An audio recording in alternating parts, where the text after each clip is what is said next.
Hey, you guys, welcome to the channel and welcome to Late Night Talks. I don't know how late it is, but it's nighttime to my knowledge. And I want to give all honor, glory, and praise to our one and only Lord and Savior Jesus Christ.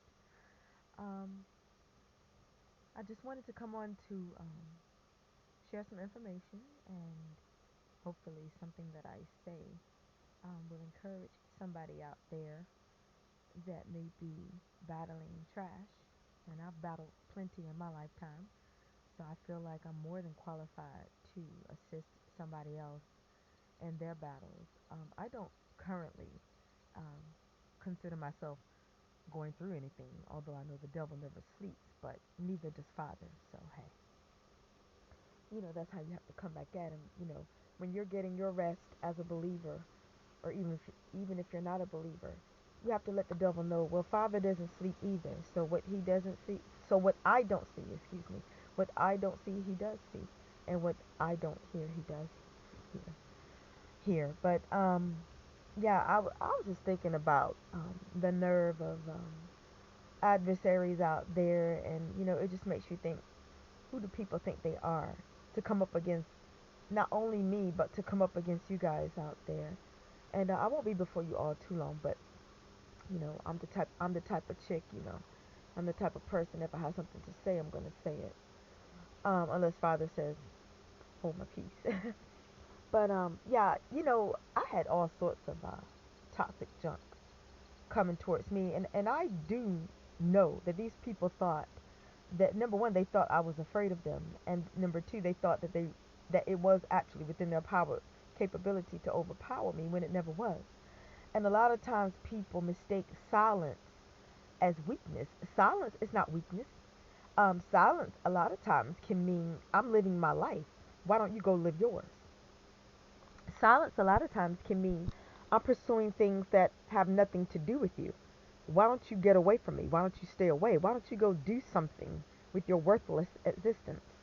A lot of times silence is a person who is in tune with his or herself, and they're too busy with their own career pursuits or whatever they want to do in life to be focused on other people. Because you know one thing I can say about a lot of times with your enemies, they always feel like they're more important to you than they are, and it is not until you show them that they're nothing, and that they will never be nothing, and that you don't consider them as anything, in your eyes they'll never be anything, that maybe sometimes they'll muster up enough, I don't want to use the word intellect, but they'll just know to go on about their business because they're tired of banging their heads against a brick wall.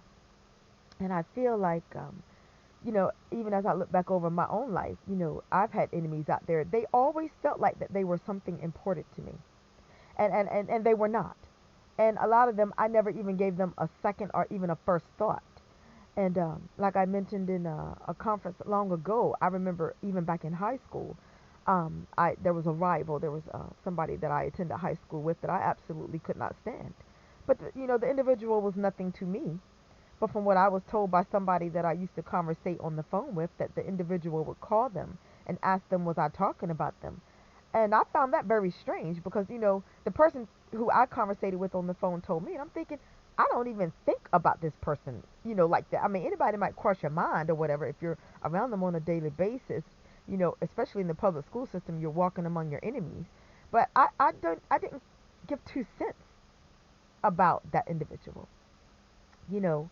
And then, I remember back when I was dealing with a lot of spiritual warfare, I can remember females coming into my workplace after I had been terminated from an initial workplace. I received a invitation to come and work for another company, which I accepted.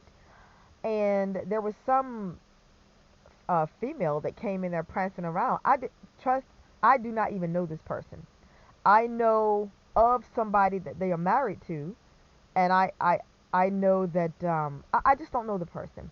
But the female came into the second place that I had worked at, and the one that where they had made the proposal for me to come and work after I been terminated from the initial place, thank God.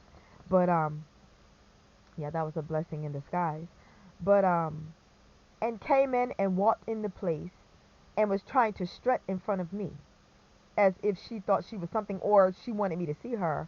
And I'm thinking, what? You're stupid. You're stupid. I don't want to see you. And I definitely don't want to smell you. So why are you strutting in front of me as if you're supposed to be something to me? And I'm sure that there were some dumb females that were behind the scenes that were telling her, well, why don't you go in there and strut in front of her? Because, see, I'm sure this was the type of female who thought everybody wanted her husband or wanted her man, because back in the day, the person that she was dating had a little popularity and was dating town whores behind her back. So much for her thinking that she was all of that.